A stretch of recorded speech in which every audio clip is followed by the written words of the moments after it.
Hello everyone, I'm Dr. Preeti, an endodontist. So as you all know, today is World No Tobacco Day.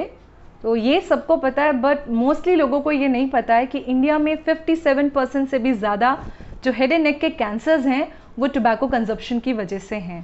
Yes, तो tobacco बहुत ही harmful है आपकी overall health के लिए, आपकी dental health के लिए। तो आज इस वीडियो में मैं डिस्कस करूंगी कि टोबैको का क्या रिलेशन है या टोबैको कैसे हार्मफुल है आपकी डेंटल हेल्थ के लिए। सो डेंटल रिलेटेड सारे एस्पेक्ट्स में इसमें कवर करूंगी। साथ में जो प्रेजेंट सिनेरियो है कोविड-19 का, उसमें टोबैको और इस कोरोना वायरस का क्या कोरिलेशन है, कैसे टोबैको कंजप्शन जो कोरोना वायरस के कॉम्प्लिकेशंस है उनको बढ़ा देता है, उनका जो सीवियरिटी लेवल है उनको बढ़ा देता है। ये सारी चीज़ें भी आज इस वीडियो में मैं डिस्कस करूंगी। साथ में आपको बताऊंगी इसको कैसे मैनेज करना है और क्या प्रिकॉशंस लेने हैं। फाइन, सबसे पहले मैं डिस्कस करूंगी कि टोबैको होता क्या है, क्यों टोबैको इतना हार्मफुल है, ऐसे क्या उसमें कंपोनेंट्स हैं। तो टोबैको में होता है निकोटीन। निकोटीन ये ऐसा कंपोनेंट है जो रिस्पॉन्सिबल है टोबैको एडिक्शन के लिए, जो लोगों को इसका नशा हो जाता है। साथ में ही इस कंपोनेंट के साथ साथ जो इसके टोबैको के प्रोडक्ट्स हैं या इसके जो मार्केट में इसके डिफरेंट फॉर्म्स हैं, सिगरेट फॉर्म या पाइप फॉर्म में आता है, हुक्का कह लीजिए, या जो लोग तंबाकू चबाते हैं, गुटखा खाते हैं, इन सब में जो टोबैको होता है इसमें निकोटीन के साथ साथ अदर कैंसर कॉजिंग एजेंट भी होते हैं। सो टोबैको आपकी ओवरऑल हेल्थ के लिए तो हार्मफुल है ही, साथ में ये कैंसर कॉजिंग एजेंट भी है और ये बहुत ही सीरियस कंडीशन है। सो इसलिए बहुत ज़्यादा ज़रूरी है अवेयर रहना और इसके बारे में सब कुछ पता होना। फाइन, तो अब अगर मैं बात करूं कि इसका इफ़ेक्ट क्या होता है आपकी डेंटल हेल्थ पे, तो सबसे पहले जो लोग टोबैको यूज़ करते हैं, स्मोकिंग करते हैं, उनमें आपने देखा होगा कि उनके जो दांत होते हैं उनमें स्टेनिंग होती है, येलो एंड ब्राउन स्टेन्स होते हैं। तो सबसे पहली चीज़ एस्थेटिक ही ख़राब हो जाता है स्टेनिंग की वजह से।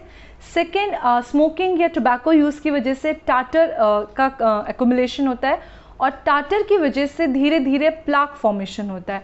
प्लाक, अगर मैं सिंपल वर्ड्स में आपको बोलूँ तो आपने बहुत से लोगों में नोटिस किया होगा कि टीथ पे एक येलो बैंड बन जाता है। ये येलो बैंड जो होता है इसे हम डेंटल टर्म में प्लाक कहते हैं और ये बहुत ही हार्मफुल है गम्स के लिए, क्योंकि इसमें बैक्टीरियल ग्रोथ होती है, बैक्टीरियल इन्फेक्शन होता है जो धीरे धीरे गम्स प्रॉब्लम करता है और साथ में कैविटीज़ भी कराता है।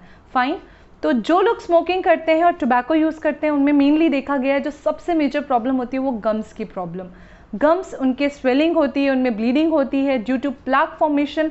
लेटर ऑन स्टेजेस में गम्स में पस फॉर्मेशन होने लग जाती है। और ये क्यों होता है, इसके पीछे क्या पूरी पैथोलॉजी है, ये मैं अगर आपको बताऊं तो सबसे पहली चीज़ टोबैको कंजप्शन या फिर स्मोकिंग से इम्यूनिटी वीक होती है।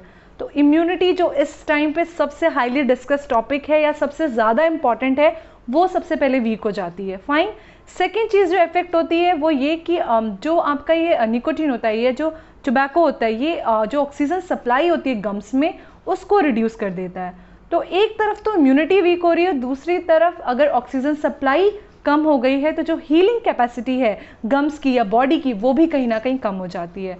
तो ये दो चीज़ जो सबसे इंपॉर्टेंट है, इम्यूनिटी एंड हीलिंग पावर, अगर यही कम हो गया तो जो इन्फेक्शन के अगेंस्ट आपके बॉडी का रिस्पॉन्स होता है या रेसिस्टेंस होता है वो कम हो जाता है और आपको ये सारी प्रॉब्लम्स हो जाती हैं। फाइन, तो इसीलिए जो लोग स्मोकिंग करते हैं या टोबैको को किसी भी फॉर्म में यूज़ करते हैं उनमें गम्स की प्रॉब्लम बहुत ज़्यादा देखी गई है। और ये मैं आपको बता दूं, गम्स सिर्फ स्वेलिंग, पस या ब्लीडिंग आने से या वहाँ तक ही नहीं है ये प्रॉब्लम। इसके आगे जब आपके गम्स वीक हैं तो क्या होता है, आपके जो दांत हैं उसका होल्ड कम हो जाता है। गम्स वीक हैं तो आपके दांत लूज़ हो जाते हैं, उनकी मोबिलिटी बढ़ जाती है, दांत हिलने लग जाते हैं, बोन लॉस होने लग जाती है, जो आपके हड्डियाँ हैं वो दांत को छोड़ने लग जाती हैं। तो इसकी वजह से लेटर ऑन स्टेजेस में क्या होता है, आपके दांत मोबाइल हो जाते हैं और खुद निकल जाते हैं। यस, तो ऐसे भी केसेस देखे गए हैं जिनमें कोई कैविटी नहीं है पर because of gums problem mobility दांत उनका निकल जाता है। तो ये सारी प्रॉब्लम्स कहीं ना कहीं एसोसिएटेड हैं टोबैको कंजप्शन से, स्मोकिंग से। फाइन, नेक्स्ट जो बहुत ही सीरियस कंडीशन है जिसके बारे में मैं बात करूंगी वो है कैंसर। यस, टोबैको एक कैंसरस कॉजिंग एजेंट है और जैसे मैंने भी बताया हेड एंड नेक के, माउथ के जो कैंसर्स हैं वो बहुत ही कॉमन है इसकी वजह से। तो होता क्या है, जो लोग टोबैको यूज़ करते हैं उन लोगों में धीरे धीरे अल्सर बनने लग जाते हैं, या कोई लंप या गांठ बनने लग जाती है, वाइट पैचेस पड़ने लग जाते हैं जिन्हें हम ल्यूकोप्लेकिया कहते हैं डेंटल टर्म में। और ये प्री कैंसरस कंडीशन है, यानी कि एक साइन एंड सिम्टम्स है आपके मुंह में ऐसे चेंजेस हो रहे हैं, तो इसका मतलब कि ये प्री कैंसरस कंडीशंस है, ये कैंसर में कन्वर्ट हो सकती हैं। तो आपको इनिशियल स्टेजेस में ही स्टेप लेना ज़रूरी है और उसके लिए ज़रूरी है अवेयर रहना। तो अगर आपके अंदर ये चेंजेस हो रहे हैं कि कोई छाला बन गया है, बहुत टाइम तक है, वो ठीक नहीं हो रहा है, कोई गांठ है, लंप है, आपकी आवाज़ चेंज हो रही है, आपको मुंह खोलने में प्रॉब्लम हो रही है, दर्द हो रहा है, बोलने में या च्यूइंग में प्रॉब्लम हो रही है, वाइट पैचेस हो रहे हैं, तो ये सारी कंडीशंस जो हैं वो कहीं ना कहीं एसोसिएटेड हैं या टूवर्ड्स कैंसर की तरफ ले जाती हैं। तो कैंसर एक ऐसी सिचुएशन है जिसका पता हमें बहुत लेटर स्टेज में चलता है, और जब तक इसका पता लगता है तब तक सर्जरी के अलावा कोई और ज़्यादा ट्रीटमेंट ऑप्शन होता नहीं है। और बहुत से कंडीशन में ये फेटल भी है, लोगों की डेथ भी हो जाती है। तो इसीलिए ये वीडियो भी मैं इसीलिए कर रही हूँ, बहुत ज़रूरी है अवेयर रहना, एजुकेट करना एक दूसरों को, और पता होना कि क्या हार्मफुल इफ़ेक्ट्स हो सकते हैं। फाइन, अब मैं डिस्कस करूँगी कि ये जो टोबैको है इसका क्या इफ़ेक्ट है या इसका क्या कोरिलेशन है कोरोना वायरस से, या इस कोविड-19 सिचुएशन में कैसे जो लोग टोबैको कंजप्शन करते हैं वो इस सिचुएशन को कैसे और वर्स कर रहा है। तो जैसे कि मोस्टली लोगों को पता है कि स्मोकिंग आपके लंग्स को इफ़ेक्ट करती है, एंड कोविड-19 का भी जो मेन एक्शन है या जो मेन उसका कॉम्प्लिकेशंस देखी गई हैं वो भी लंग्स पे देखी गई हैं। तो अगर आप ऑलरेडी एक स्मोकर हैं, ऑलरेडी आप इसका यूज़ कर रहे हैं, तो ऑलरेडी आपके लंग्स वीक हैं, ऑलरेडी आपके लंग्स में इन्फेक्शन है, तो ऐसे में आपको अगर कोविड-19 एक्सपोजर होता है तो बहुत ज़्यादा चांसेस हैं कॉम्प्लिकेशंस बढ़ने की, बहुत ज़्यादा चांसेस हैं ऑक्सीजन लेवल कम होने की, ब्रीदिंग कॉम्प्लिकेशंस आने की। और जो रिपोर्ट्स देखी गई हैं उसमें भी ये देखा गया है कि 50% से भी ज़्यादा ऐसे लोग हैं जिनकी डेथ रेट या कॉम्प्लिकेशन ज़्यादा है जो स्मोकर्स हैं या जो टोबैको यूज़ करते हैं। इसीलिए मैंने जैसे आपको पहले भी बताया, स्मोकिंग आपकी इम्यूनिटी को वीक करता है, ऑक्सीजन सप्लाई को कम करके आपकी हीलिंग कैपेसिटी को कम करता है, तो ओवरऑल जो आपकी जो बॉडी का रेसिस्टेंस है अगेंस्ट द इन्फेक्शन उसे कम कर देता है। और प्रेजेंट सिनेरियो में जब कोविड-19 सिचुएशन है और ऑलरेडी इम्यूनिटी वीक है, ऐसे में अगर आप एक स्मोकर हैं तो आपके बॉडी पे जो कोविड के कॉम्प्लिकेशंस हैं वो ज़्यादा सीवियर होने के चांसेस हैं, जो आपके लंग्स पे इफ़ेक्ट होगा कोरोना का वो ज़्यादा सीवियर होगा। तो इसीलिए ये मैं रिक्वेस्ट कर रही हूँ कि जो लोग अभी क्योंकि लॉकडाउन चल रहा है, होम आइसोलेशन में हैं, डिप्रेशन में हैं, और ज़्यादा स्मोक कर रहे हैं या टोबैको यूज़ कर रहे हैं, तो प्लीज़ इस चीज़ को समझिए कि ये टोबैको जो आप ले रहे हैं या स्मोक कर रहे हैं इसकी कोई न्यूट्रिशनल वैल्यू नहीं है, इसके कोई हेल्थ बेनिफिट्स नहीं है। इनफैक्ट ये आपकी बॉडी को कहीं ना कहीं वीक कर रहा है, आपकी इम्यूनिटी को वीक कर रहा है। अगर आपको कोविड एक्सपोजर नहीं हुआ है तो आपको ज़्यादा एक्सपोजर होने के चांसेस हैं क्योंकि आपकी इम्यूनिटी ऑलरेडी वीक है, और अगर आपको एक्सपोजर हो चुका है तो जो इसके कॉम्प्लिकेशंस हैं या इसकी सीवियरिटी है वो भी आपके में ज़्यादा वर्स होने के चांसेस हैं। इसीलिए प्लीज़ अवेयर रहिए, और प्लीज़ टोबैको को किसी भी फॉर्म में, स्मोकिंग, च्यूइंग किसी भी फॉर्म में यूज़ मत करिए। फाइन।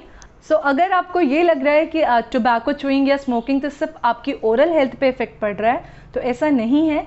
अगर आपकी माउथ हेल्दी नहीं है, आपकी ओरल हाइजीन अच्छी नहीं है, अगर अल्सर्स हैं, इरिटेशन है, या कोई प्री कैंसरस कंडीशन है, या मुंह नहीं खुल रहा है, तो ऐसी कंडीशन में सबसे पहले इफेक्ट करेगी आपकी डाइट, आपका न्यूट्रिशन। और अगर ये दो चीज़ें इफेक्ट होती हैं तो ये पूरी आपकी जो ओवरऑल हेल्थ है उसे इफेक्ट करती हैं। अब मैं डिस्कस करूंगी कि इसको मैनेज कैसे करना है, क्या आप प्रिकॉशंस ले सकते हैं और कैसे इसको प्रिवेंट करना है।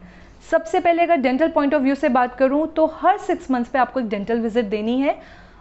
एक चीज़ मैं बताना चाहती हूँ जो मैं हर वीडियो में बताती हूँ कि प्लीज़ जब आपको कोई डेंटल प्रॉब्लम है, पेन है, दर्द है, स्वेलिंग है, तभी आप डेंटिस्ट के पास जाते हैं। ऐसा नहीं करना है, आपको हमेशा एक रेगुलर विजिट रखनी है हर 6 मंथ्स पे, हर 3 मंथ्स पे, सो दैट अगर कोई भी आपके मुंह में चेंजेस आ रहे हैं, कोई भी ऐसी चीज़ आ रही है जिसे इनिशियली ट्रीट करके अगर बचाया जा सकता है तो हम उसे प्रिवेंट कर सकते हैं, वहीं रोक सकते हैं कोई आगे बड़ी प्रॉब्लम होने से। तो सेम इसमें भी जो लोग टोबैको यूज़ करते हैं, जैसे मैंने बोला, जो साइन एंड सिम्टम्स होते हैं प्री कैंसरस कंडीशन के, अगर आप रेगुलर डेंटल विजिट करेंगे तो उसे टाइम पे ट्रीट किया जा सकता है, वहीं पे उसे रोका जा सकता है और प्रिवेंट किया जा सकता है। फाइन। नेक्स्ट आपको स्केलिंग करानी है, क्लीनिंग करानी है, सो दैट जो टाटा डिपॉजिट हो रहा है या जो प्लाक फॉर्मेशन हो रही है वो ना हो, और फर्दर जो गम्स की प्रॉब्लम होती है उसे भी कम किया जा सके। नेक्स्ट आपको माउथ वॉश जो भी है रिकमेंड किया जाएगा आपकी कंडीशन के अकॉर्डिंग, या जो भी ट्रीटमेंट है, रिक्वायर्ड ट्रीटमेंट है, क्लीनिंग है, कैविटी है, तो उसका जो ट्रीटमेंट है वो सारा किया जाएगा। फाइन। प्रिवेंशन में अगर मैं बोलूँ तो ऐसी बहुत सारी ऑर्गेनाइजेशन है, डेंटल कैंप्स भी होते हैं, डेंटल ऑर्गेनाइजेशन भी हैं जो इस पे काम कर रही हैं टोबैको क्विटिंग मूवमेंट पे। तो वो लोगों को एजुकेट करते हैं, लोगों को अवेयर कराते हैं, ऐसे प्रोग्राम्स करवाते हैं जिससे वो लोगों में जो टोबैको हैबिट है उसे क्विट करवा सकें, उसे कम करवा सकें। तो आप वो ज्वाइन कर सकते हैं ऐसी कोई ऑर्गेनाइजेशन, या आप अपने डेंटिस्ट से कंसल्ट करिए, वो आपको ऐसे किसी प्रोग्राम से अटैच कर देंगे, ये आप कर सकते हैं। फाइन। नेक्स्ट बहुत सारी ऐसी निकोटिन रिप्लेसमेंट थेरेपीज़ आती हैं, ऐसे प्रोडक्ट्स आते हैं जिन्हें आप यूज़ कर सकते हैं जिससे जो ये निकोटिन का एडिक्शन है ये कम हो जाए या उसे आप रिप्लेस कर सकें। तो ये सारी चीज़ें करनी है। And most important again, please regular dental visit ज़रूर रखिए अगर आप स्मोकर हैं, अगर आप टोबैको किसी भी फॉर्म में यूज़ कर रहे हैं, सो दैट टाइमली जो भी आपके मुंह में चेंजेस आ रहे हैं उसे नोटिस किया जा सके और उसे टाइम रहते ही ट्रीट किया जा सके, इससे पहले कि वो कैंसर के लेटर स्टेज में कन्वर्ट हो जाए। फाइन।